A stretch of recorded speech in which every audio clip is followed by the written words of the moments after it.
It's Jason. Welcome to another Marvel Legendary deck building game component set. This is for Secret Wars Volume 1. There is a Secret Wars Volume 1 and Secret Wars Volume 2. If you're not familiar with what the Secret Wars line was, it was basically Doom. Dr. Doom got the ability of the Beyonder. The universes were all collapsing. Doom got the Beyonder's power. Basically just combined a bunch of different worlds together to call it the Battle World.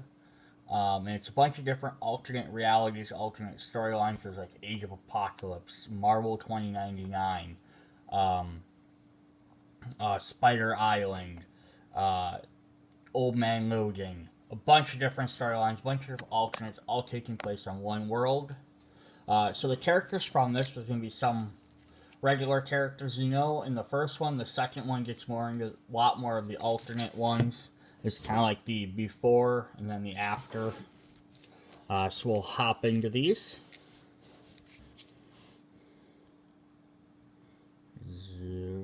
Get some focus on here. Maybe. Alright.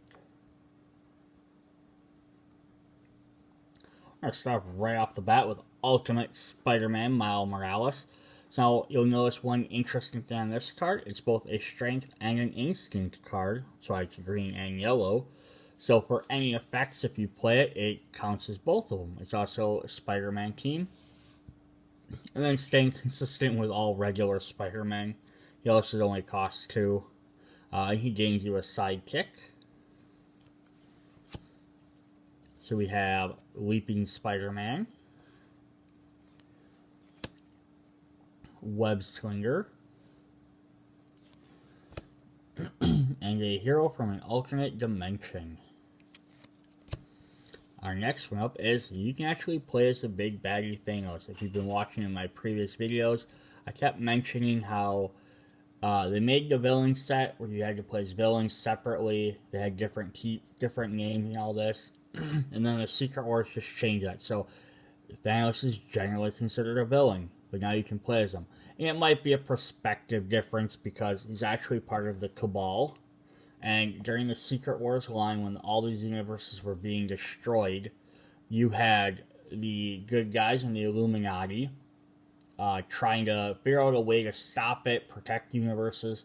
The Cabal and Thanos basically went the other direction, and they're like, hey, if we eliminate enough worlds or dimensions quickly enough, maybe it'll like cause a chain reaction and stop it. So they were trying to do good, they were just doing it like in the bad way. But it's also kind of neat. You'll get the Cabal, which is basically Thanos' henchmen, who you'll recognize from the Avengers movie, if you just watch that. He has the teleport ability, comes back. His Rebel in Destruction. This is also another dual card. Galactic Domination. And Utter Annihilation. So now we have our first Illuminati. There's a little Eye of Agamotto up there. It's a Superior Iron Man. So armor upgrades. Optimized technology. They're just throwing his old red and blue costume, or red and gold costume. Superior to others. And hashtag humblebrag. The start of Superior Iron Man is during the Access storyline. A bunch of the heroes and villains had their personalities inverted, so heroes were compelled to basically act on baser instincts, do stuff for themselves. Didn't necessarily make them evil, they just didn't care to do things for other people. They were selfish, and that did the exact same thing to the bunch of the villains. They were more like, hey, I feel remorse for the crimes I've committed, I need to do stuff to help people. So for a while, like Carnage, Hobgoblin, Sabretooth became heroes. Characters like Iron Man, Thor became bad guys. Captain America Falcon was also one of them. That was a pretty interesting storyline. So that's where he comes from. We're going to get another Cabal member. This is Proxima Midnight, who you recognize from the movie. The child of Thanos is a Thor. Or Thor. Thanos' child. Not literally, but like Thanos, he just adopts kids whenever he wants. So Master Combatant. So inspiration through power. So this is an interesting card because it's one of the first cards we've ever seen that has absolutely no text in here. It has no ability, no keywords, no nothing, but it grants 1 attack and 1 recruit point. There is a reason for this. It's also a dual-natured. So we have General of the Black Order, who are what the Cabal, the troops of Thanos are usually called. And then here we have Supernova Spear. So if you play a Covert Burst, she already gains +4 star and +4 attack. If you play that, she also gets another 4. So I mean, this is 8 cost card. It can get you 8 things. That's pretty powerful. We are going to get an X-Men character. This is Old Man Logan. This is a storyline from the Wolverine they did where it was the future. The villains basically took over. So you have Last Survivor Old Man. I'll get a picture of Wolverine here. Yeah, all the villains got together. Basically said, hey, we can take out everybody. They just defeated pretty much all the heroes. And then in their storyline, Wolverine was secluded because he'd been tricked to killing all the X-Men. So he decided not to be Wolverine anymore, and he just became Logan. Until Hawkeye, who's blind, needed him help to travel some stuff across the country. And then after this storyline, they brought back for the Secret Wars, one of the domains in Battle World was the Old Man Logan world. And then he actually is one of the few characters from an alternate reality that survived when the Secret Wars and Battle War was dissolved. Everything went back to normal. Like him and Miles Morales Spider-Man, Ultimate Spider-Man. A couple other characters survived and they didn't disappear with their alternate realities. So that's why you'll see him in comics currently. So this is Loner, which basically if you don't recruit any heroes, he gets extra 2. So if you don't do anything else. Rage Out, because in the domain that he lives in, or in the comics, he basically has to deal with an old Hulk that's taken over. And we have a new keyword here, cross-dimensional Wolverine Rampage. So what this is showing off alternate reality versions of characters. So whenever this gets played, so if you just play this card and you have no other, you don't activate this ability because you didn't play another instinct, nothing happens. But if you play an instinct card first, then play cross-dimensional Wolverine Rampage, says for each other player who gained a wound this way, you gain +1 attack. How do you gain a wound? Whenever you play a cross-dimensional Rampage of whatever character, there are multiple people other than just Wolverine. Every player has to reveal a Wolverine card from either their hand, their discard pile, or their victory pile. So it could be someone they have in their hand currently, like another Old Man Logan, or regular Wolverine, X-Force Wolverine. It could be one they've discarded already, like they maybe just bought, or it could be one they've defeated. So if they've bought a Wolverine or a Logan from a different set, like the villain set would have a Wolverine in there, then you can reveal that one as well. And then if you can't, you gain a wound. And it is an option. You can option to just gain a wound if you don't want to reveal any of your cards. Maybe you want a wound for some reason. Like that one says everyone who gains a wound just +1. So maybe as a team, someone would be like, hey, dude, I really need 2 more points. Can you guys both afford to take a wound so I can get 2 points to defeat this guy? So that's kind of cool. And then we have No More Heroes Old Man Logan. So you get some stuff. If you haven't played any Shield or Hydra, the base cards basically. And you don't have any in your hand. So basically if you get rid of them, the generic cards, he becomes really powerful. Alright, moving along to the next one. Here you have another alternate reality character. Took place in one of the comics. This is Dr. Punisher, the Soldier Supreme. So in this storyline, I think it was originally a What If comic, and then they brought him back for the Secret Wars.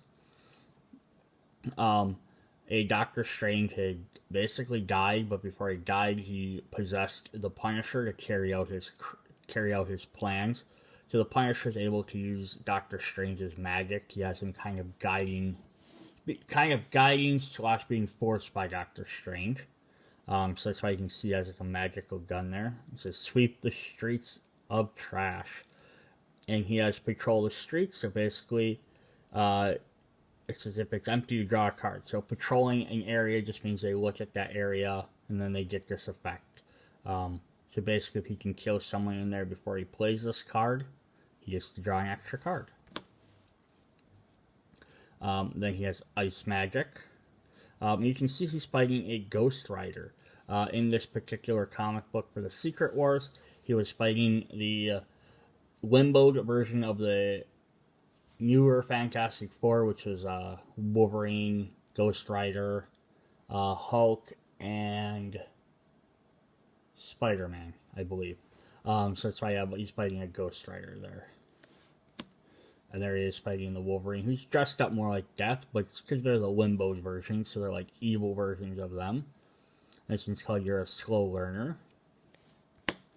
And Calm Before the Storm. So he patrols every city space. For each space it's empty, you gain +1. So basically the more he can take out, the more powerful this card gets. He's a Marvel Knights character, true to Punisher. The end of the story is really good. I'm not going to spoil it in case you'd like to go read that. Alright, so now we have the new Captain Marvel, the female one, the one the movie's coming out about. Who used to be Miss Marvel, Binary, a couple different names. Dual hero. She has supersonic flight. Absorb energies. A marvelous strength. She's kind of a well-rounded hero. And cosmic energies. And it's kind of her showing off the ship. And this actually costs 2 strength and 2 range to get +6. This is going to be really hard to pull off, but it's super worth it. Both all them dual cards, you could easily get 4 things a lot quicker. So now we have another Illuminati. We have Black Panther.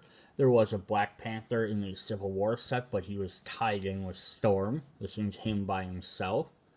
So he gets multifaceted genius, cat-like reflexes, stalk the urban jungle, and King of Wakanda. And what's nice about his is that all of his cards are dual-natured, so he kind of helps get that done.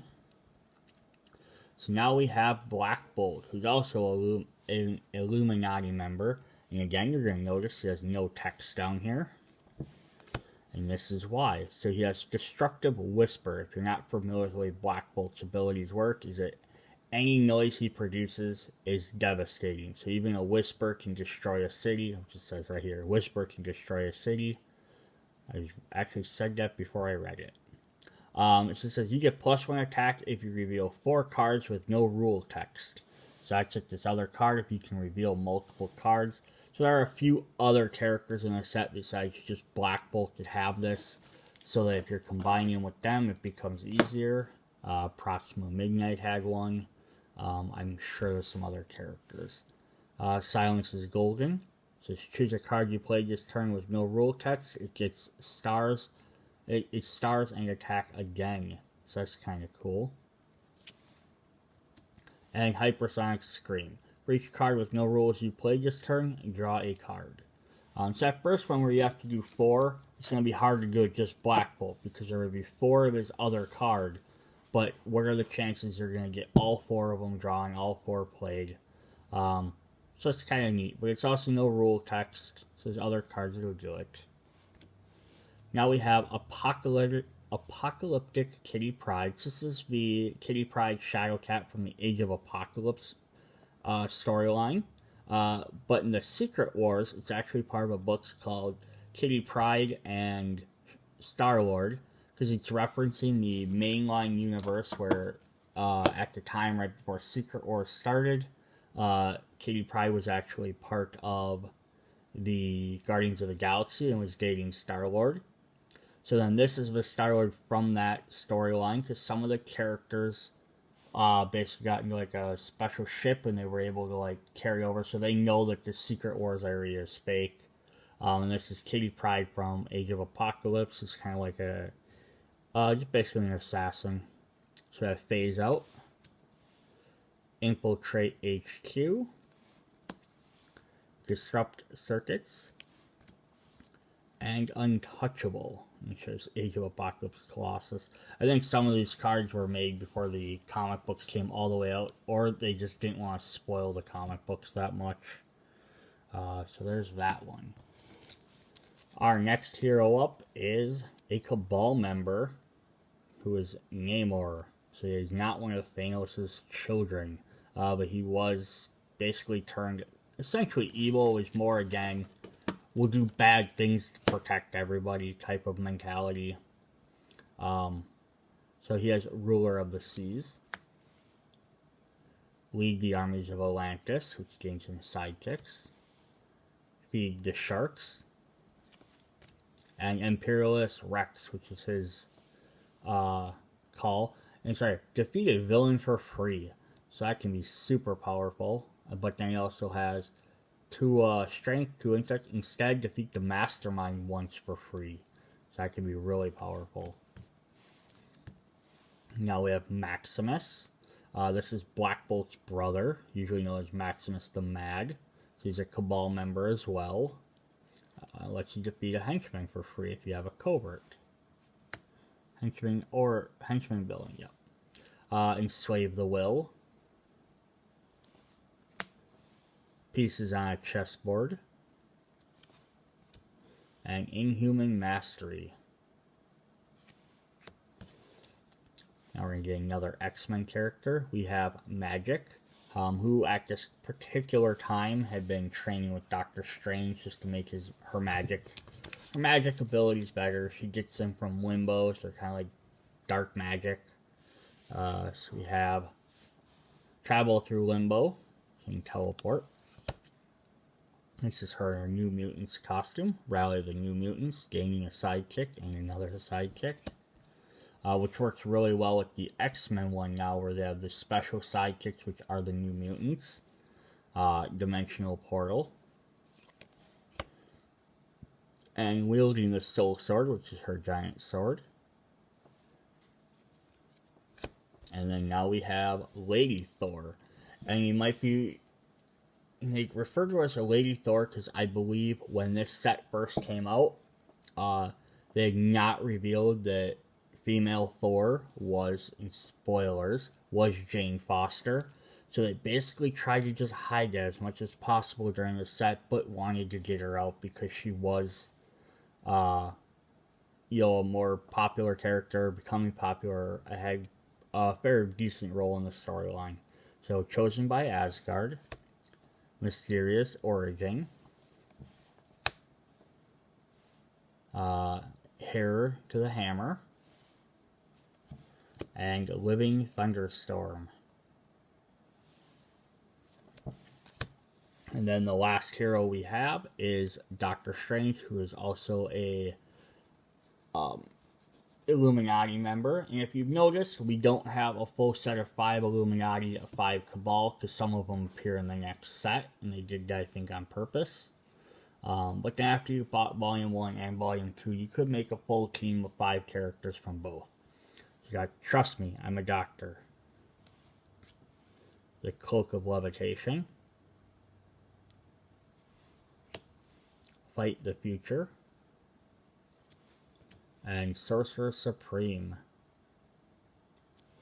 Alright, so that is Secret Wars Volume 1, Part 1, The Heroes. Up next will be Part 2 with the Villains. See you guys later. Bye.